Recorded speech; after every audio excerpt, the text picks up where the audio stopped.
नमस्कार, story cafe Hindi में आपका स्वागत है। यहाँ हम आपके लिए लेकर आते हैं बेहतरीन कहानियाँ। अगर आपने हमारे चैनल को सब्सक्राइब नहीं किया है तो प्लीज़ हमारे चैनल को सब्सक्राइब करें। आपका सहयोग ही हमारी प्रेरणा है। आज हम आपके लिए लेकर आए हैं एक एडल्ट कहानी, जवानी की आग। तो चलिए चलते हैं कहानी की तरफ। 3 दिन बीत गए और पुनीता नहीं आई थी। शायद बीमार पड़ गई होगी। उसने नोटिस किया था कि ऑफिस में उसकी माँ भी नहीं आ रही थी, नहीं तो उसी से पता चल जाता कि क्या बात है। लैट्रीन और बाथरूम की सफाई नहीं हो पा रही थी। वह खुद ये काम नहीं कर पाता है। अजीब सी घिन लगती है। ये काम उसे अपना नहीं लगता। ये काम इन्हीं लोगों के बस का है। रामदेव से पहले उसने कहा था, परंतु रामदेव ने कहा था, मुझे तो फुर्सत नहीं है, उस समय तो मैं ऑफिस की सफाई करती हूँ। हाँ, अपनी लड़की को भेज दिया करूँगी। वह सुबह सुबह आपका काम निपटा दिया करेगी। तब से आदत बन गई है उसे देखने की। पुनीता रोज आती है, लैट्रीन की सफाई करती है और साथ में अपने आप बोनस के रूप में बाथरूम और बरामदे की भी सफाई कर जाती थी। उससे सफाई करवाने से ज्यादा उसे देखना और बातें करना ज्यादा अच्छा लगता था। वह सांवली खूबसूरत और नाजुक थी और उसमें गजब का आकर्षण था। 19-20 वर्ष की वह लड़की किसी को भी लार टपकाने के लिए विवश कर सकती थी। मकान मालिक का परिवार यदि ऊपर से झांक न रहा होता था तो वह कुछ देर रुककर वह उससे बतियाती भी थी। बतियाती तो कुछ कम, उसकी बातों पर मुस्कराती ज्यादा थी। कोई कह रहा था कि उसकी हत्या हो गई है। यह भी शक व्यक्त किया जा रहा है कि उसने आत्महत्या की हो। गायब हुए 2-3 दिन हो गए थे। उसके माता पिता ने गायब होने की खबर उसी दिन थाने में लिखा दी थी। पुलिस ने गंभीरता से नहीं लिया था, जैसा कि वह अक्सर निम्न वर्ग के साथ करती है। F0I0R0 में संभावित शक उन्होंने एक स्थानीय स्कूल के प्रबंधक रंजीत सिंह पर व्यक्त किया था, जहां वह उस दिन गई थी सफाई का काम करने। हत्या, आत्महत्या कुछ भी हो, लाश भी तो मिलनी चाहिए। कुछ अटकलबाजी में कह रहे थे कि वह अपने अवैध संबंधों के कारण भाग गई होगी। कहीं से ये खबर आ रही थी कि उससे प्यार करने वाले तो यहीं पर ही हैं। इस संबंध में स्थानीय 2 नवयुवक अब्दुल एवं बलराम का नाम लिया जा रहा था, जो शायद उसके प्रेमी थे। ये दोनों उसके भाई परेश के दोस्त भी थे। ठाकुर रंजीत सिंह से पूछताछ जारी है। उन्होंने बताया कि उस दिन 2-3 घंटे सिर्फ सफाई का काम हुआ था और उन्होंने तीनों को उस दिन का भुगतान करके भेज दिया था। उसके बाद वे तीनों कहाँ गए उन्हें कुछ नहीं ज्ञात है। उनके बयान की ताकीद उनके ड्राइवर सज्जन सिंह ने भी की, पुलिस के सामने। ठाकुर साहब प्रभावशाली व्यक्ति हैं। स्थानीय विधायक का उन पर वरदहस्त है। पुलिस को ठोस प्रमाण की तलाश है। अब्दुल और बलराम को गिरफ्तार किया जा चुका है और उनसे गहन पूछताछ की जा रही है। रामदेव, बाबूराम एवं परेश से जानकारियां एकत्र की जा रही हैं। लड़की की मां ने बताया कि उस दिन अब्दुल स्कूल का चपरासी और बलराम स्कूल का स्वीपर आए थे और कहा था कि स्कूल में सफाई का काम ज्यादा है और एक और व्यक्ति की जरूरत है। पिता बाबूराम और बेटा परेश थे नहीं, इसलिए उन दोनों के बहुत जोर देने पर उन्होंने पुनीता को, उनके आश्वासन पर स्कूल काम करने भेज दिया था। अचानक उसकी नींद खुली या वह सपने में था। आवाज आ रही थी, झाड़ू चलने की आवाज। कोई लैट्रीन साफ कर रहा था। पानी कौन दे रहा था सफाई के लिए? प्रद्युम्न ही हैंडपंप से पानी निकालकर सफाई के लिए उड़ेलता था। इतनी रात में कौन है? अंधेरा जबरदस्त था। बिजली चली गई थी, परंतु वहां पर कुछ प्रकाश क्यों लग रहा था? पुनीता इस समय क्यों सफाई कर रही है? वह नींद के नशे में या सपने में यंत्रवत उधर ही चल देता है। अरे, पुनीता ही है। वह तेजी से झाड़ू चला रही है। गंदगी और पानी लैट्रीन के पाट पर फैला हुआ है, परंतु वह खत्म नहीं हो पा रहा है।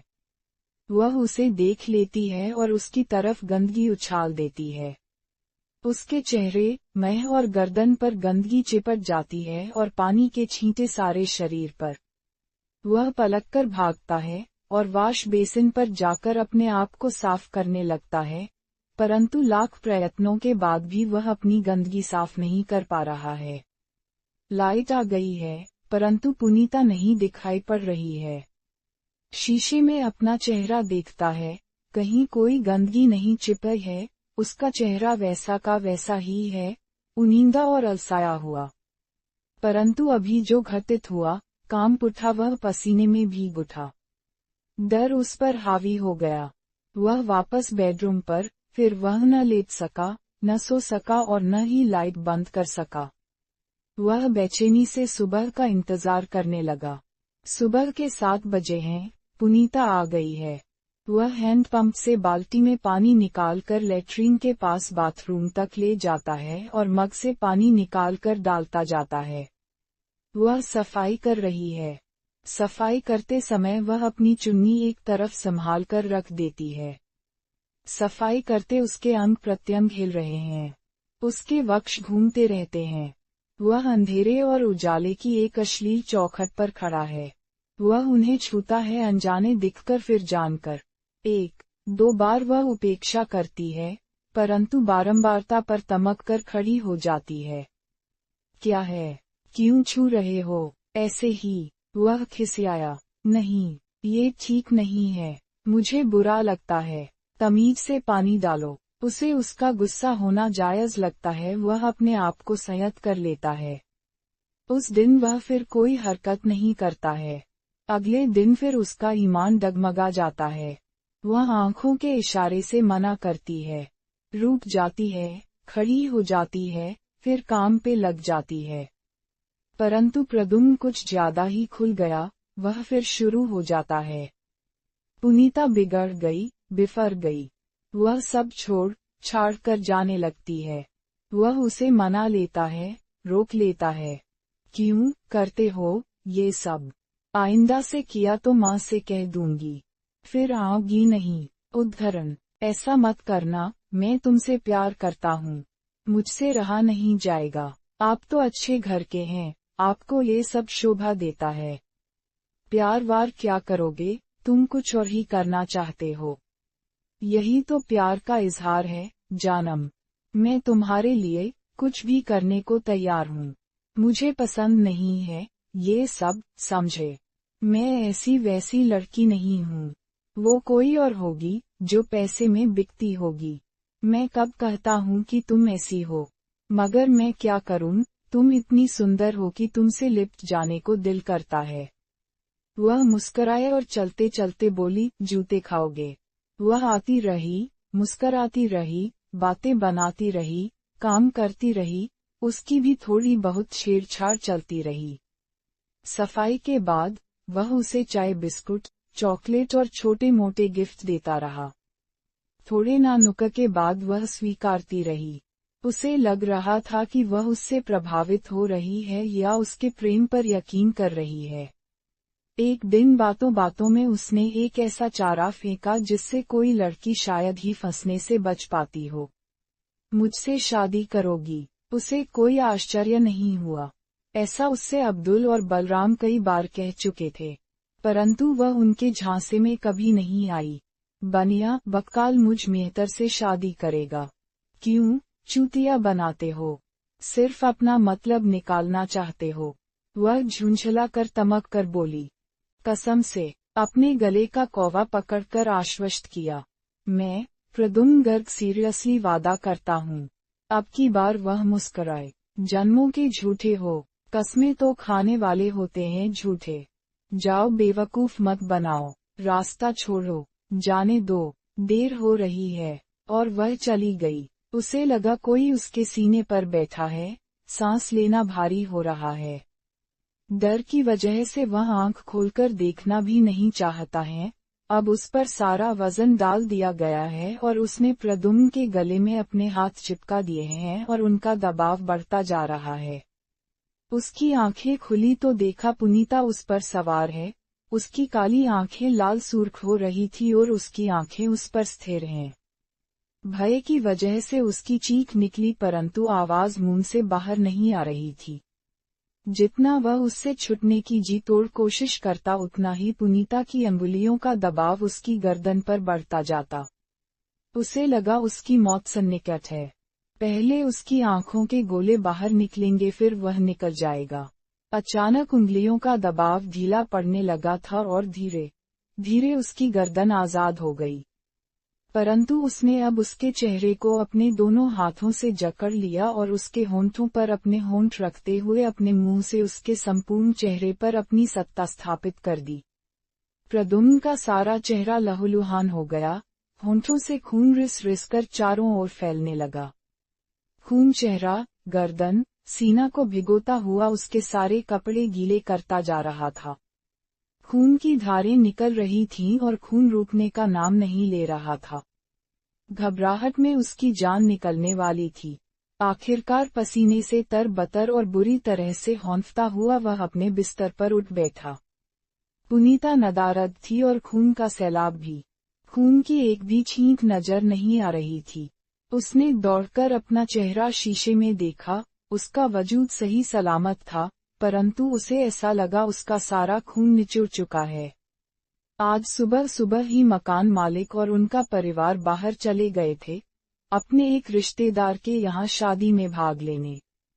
पूरा घर खाली पड़ा था। प्रद्युम्न आज बेसब्री से उसका इंतजार कर रहा था। वह कुछ आज अतिरिक्त सुंदर लग रही थी। उसने जीन्स और टॉप पहन रखी थी। इस ड्रेस में उसके उभार और कटाव स्पष्ट एवं खुलकर नजर आ रहे थे। एक निश्चित संयम को डोर से बंधे प्रद्युम्न ने अपना आपा खो दिया।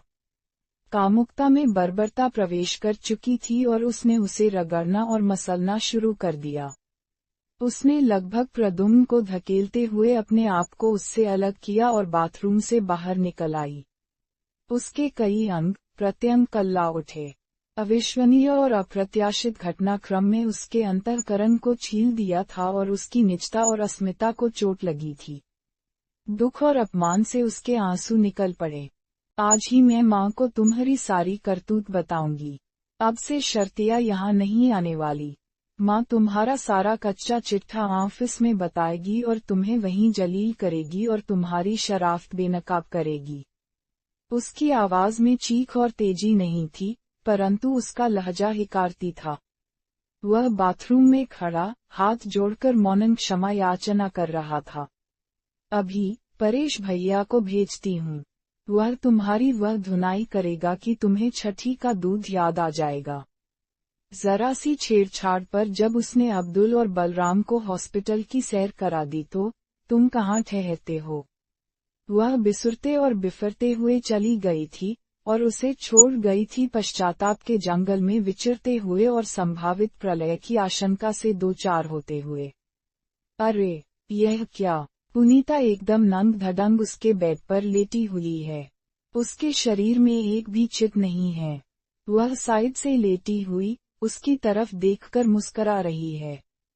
उसकी मुस्कुराहट में आकर्षण और आमंत्रण है। वह एकटक उसे देखे जा रहा है। वह उसे आंखों से लील रहा है।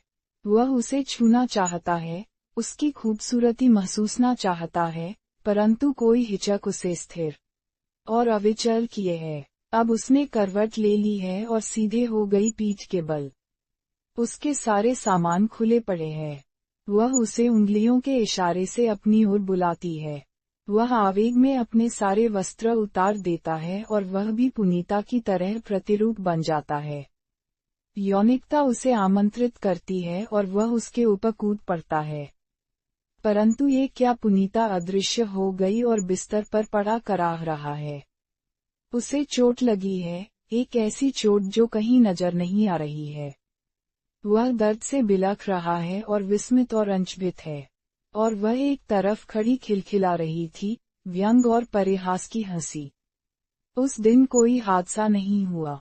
उसने उस दिन भगवान को अनवरत याद किया, संभावित विपदा से उसे बचाने के लिए। भविष्य में इस तरह का कोई भी प्रयास न दोहराने का भीषण संकल्प किया। यही नहीं मनसा, वाचा कर्मणा तीनों रूप से अपने को शुद्ध करने का प्रकल्प।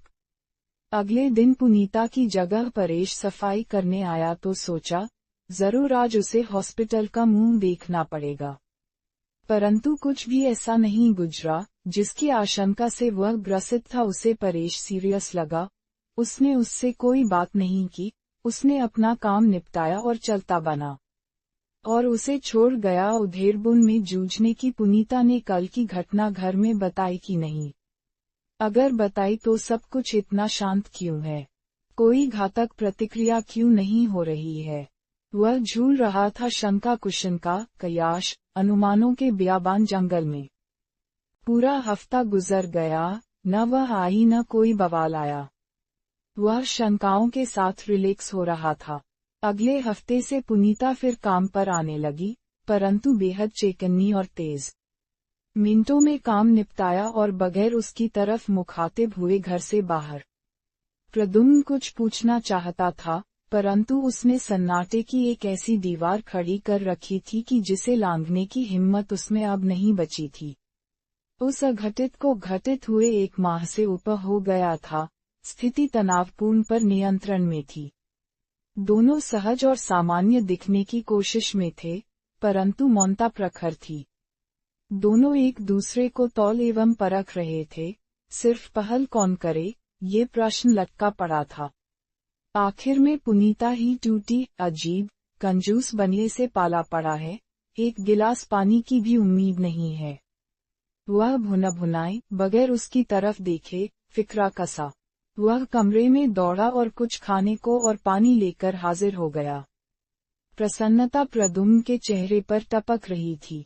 दोनों ने एक दूसरे की तरफ देखा और मुस्करा पड़े और फिर हंसने लगे और देर तक हंसते ही रहे।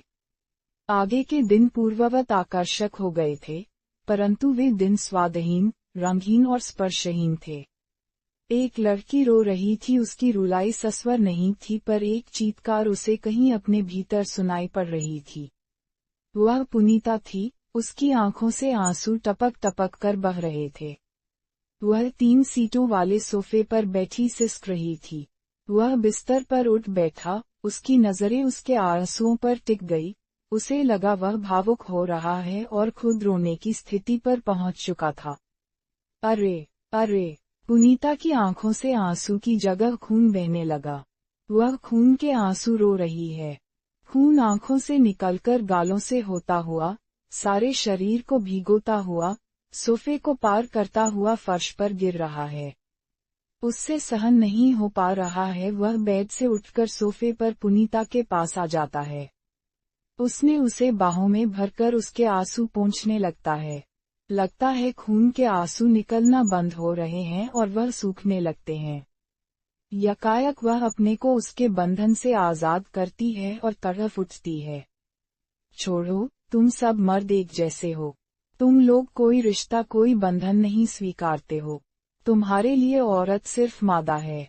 परेश भाई भी तुम जैसा ही निकला। उसके आंसू सूख चुके थे और उसकी आंखों में प्रतिहिंसा चमक रही थी। उसने उसे धक्का दिया और तेजी से निकल गई। वह वहीं गिर पड़ा था जहां कभी खून के आंसू पड़े थे। ऑफिस में आज गम का माहौल था। चर्चा थी कि रामदेई का बेटा परेश पागल हो गया है। उसे आगरा पागल खाने में भर्ती करा दिया गया है। हरदम बहन बहन पुनीता चिल्लाता रहता था। कभी एकदम से हिंसक हो उठता या फिर एकदम मृतप्राय शांत। अपने कपड़े फाड़ कर फेंक रहा था या फिर एकदम से ढेर सारे कपड़े पहन ऊपर से कंबल रजाए उड़ लेता था। ये कार्यक्रम उसका कई दिनों से चल रहा था, अनवरत, बिना किसी अवरोध की परवाह किए बिना। बाबूराम एवं रामदेई डक और सुख से पार हो गए लगते थे। उनके आंसू सब सूख गए थे और वे दोनों लुंज पुंज से थे, एकदम अपाहिज से हो गए थे। बेटी का पता नहीं, जिंदा या मुर्दा, और बेटा पागल, ठीक होगा या नहीं। अचानक उसे लगा जैसे सर में दर्द हो रहा है, एक तीक्ष्ण दर्द जो उसके सर को फोड़कर रख देगा। उबकाए, उसमें ज्वालामुखी फट पड़ा। वह उठकर बैठ गया। बाहर बरामदे में ईजी चेयर हिल रही थी। शायद कोई उसमें बैठा है। वह ज्वालामुखी शांत करने के लिए बाहर आया। हाँ, ईजी चेयर इसलिए हिल रही थी कि उसमें पुनीता बैठी थी, एक गंभीर दार्शनिक मुद्रा में। आसमानी रंग के सलवार सूट में वह चिंतन मनन में लीन थी। उसने चुन्नी भी ले रखी थी, परंपरागत तरीके से। वह स्तब्ध, निर्विकार उसे निहारता रह जाता है। वह आलोक, अवसाद की घनी अनुभूति से उभरती हुई उंगलियों के इशारे से उसे कुछ बताना चाहती है, कुछ दिखाना चाहती है। ठाकुर रंजीत सिंह के स्कूल का परिसर में उसकी जीप खड़ी है, उसमें उनका ड्राइवर सज्जन सिंह बैठा चुन्नी खा रहा है। भीतर ठाकुर साहब पुनीता, अब्दुल और बलराम को काम समझा रहे हैं। स्कूल के कमरों की सफाई बलराम करेगा, मेज टेबल, ब्लैकबोर्ड आदि की डस्टिंग अब्दुल करेगा तथा प्रिंसिपल का कमरा और उनका मैनेजर का कमरा पुनीता साफ करेगी। प्रारंभ ठाकुर साहब के कमरे से, पुनीता काम शुरू कर देती है। कमरे के बाहर ठाकुर साहब, अब्दुल एवं बलराम आपस में कुछ फुसफुसाने लगते हैं। वह ध्यान नहीं देती है, वह सोचती है, जल्दी काम निपटाएं, दिहाड़ी लें और घर खिसकें। उसे ठाकुर साहब की लैट्रीन, बाथरूम और कमरा कुछ भी गंदा नहीं लगता है, फिर भी सफाई हो रही है। बड़े आदमी है भाई, बड़े आदमियों की बड़ी बड़ी बातें। लैट्रीन बाथरूम की सफाई के बाद जैसे ही वह कमरे में आती है उसे ठाकुर साहब की ललचाई कामुक और गिद्ध दृष्टि का शिकार होना पड़ता है। वह उपेक्षा करती है और अपने काम में ध्यान लगाती है कि ठाकुर साहब ने उसे चाप लिया और चुम्बनों की बरसात कर दी। वह फिसली और झटक कर चीखती चिल्लती बाहर भागी। कमरे से बाहर दो चीलें खड़ी थीं, अब्दुल और बलराम। उन्होंने कबूतरी को दबोचा भीतर गिद्ध के हवाले किया। गिद्ध और चीलों ने कबूतरी को बेबस किया। उसके हाथ पैर बांधे गए, मुंह में कपड़ा ठंसा गया और ठाकुर साहब ने कामुकता यौनिकता का बर्बरतापूर्वक प्रदर्शन करते हुए अपनी यौन तृष्णा संतुष्टि की। उसके बाद बलराम ने अपना बदला लिया, उसका यौन मर्दन करते हुए कि हमसे शादी से इनकार करती थी, कहती है कि कलुआ खुत्तर से मैं भला शादी करूंगी। मैं तो उस पर थूकूंगी भी नहीं। ले मैं शादी कर रहा है बिना फेरों और शहनाई के, अब तुम पर कोई नहीं थूकेगा। इसके बाद बारी अब्दुल की लगती है। उसने यह कहते मर्दन किया कि जरा सी छेड़छाड़ पर उसे हॉस्पिटल भर्ती होना पड़ा था। अब कौनन से हॉस्पिटल तू जाएगी? तीनों तृप्त हो चुके होते हैं। पुनीता के बंधन खोल दिए जाते हैं और उसे रेस्ट करने को छोड़ दिया जाता है। वह पस्त और निढाल पड़ी है, उसमें मरने की भी जान नहीं बची है। खून रिस रहा है, रनिवस्त्रता को ढकती ही है कि तभी सज्जन सिंह दाखिल होता है। ठाकुर साहब, मेरा हिस्सा। शिकार की जूठन पर तो सियार का हक होता ही है। ठाकुर साहब को कोई ऐतराज नहीं है, निपटो। बाज कबूतरी पर दबे पांव बढ़ता है। खुली कबूतरी बाज बन जाती हैं। असीमित ताकत पैदा होती है और सज्जन सिंह धड़ाम दूर जा गिरा और वह चीखती चिल्लाती बाहर को भागी। अभी पुलिस के पास जाकर शिकायत करूंगी, सबको फांसी लगवाऊंगी। बाहर पहरेदार अब्दुल और बलराम ने फिर पकड़ा। तब तक ठाकुर साहब और सज्जन सिंह सबक सिखाने उसकी तरफ लपके। उसने एक जबरदस्त झटका दिया और अब्दुल से कलाई छुटाकर भांगी। चारों दरिंदे उसे पकड़ने के लिए उसके पीछे भागे। वह जीना चढ़कर छत पर चढ़ी। ऊपर की छत खुली हुई थी, बाउंड्री वाल नहीं थी। वह बेतहाशा भागती जा रही थी और वह छत पार कर गई, गड़ाम से नीचे गिरी। नीचे उसका शरीर अंतिम सांसें ले रहा था और ऊपर दरिंदे अट्टहास कर रहे थे। उसकी आखिरी सांसें भी बंद की गई। उसे ठिकाने लगाने का कार्यक्रम बना। चारों ने उसे जीप में लांदा और 5 मीटर दूर एक नाले के सुपुर्द किया। फिर सबने किसी को न बताने की कसम ली। एक स्वर में क्या कहा जाना है, यह तय किया और सभी अपने अपने घर को रुखसत हुए। सज्जन सिंह को अंत तक अफसोस रहा कि उसे उसका हिस्सा नहीं मिल पाया। उसकी किस्मत ही खराब है, उसने अपने आप को कौन सा। पुनीता उसी तरह ईजी चेयर पर झूल रही थी और वह पाषाण की तरह स्थिर। वह उठी, उसने प्रद्युम्न के गले में अपने बाहों का हार डाला, उसके कंधे को पकड़कर 180 डिग्री का कोण बनाते हुए उसे इजी चेयर में बिठाया और चेयर के हत्थे पकड़कर उस पर झुकी और उसकी आंखों में अपनी आंखें डाल दी।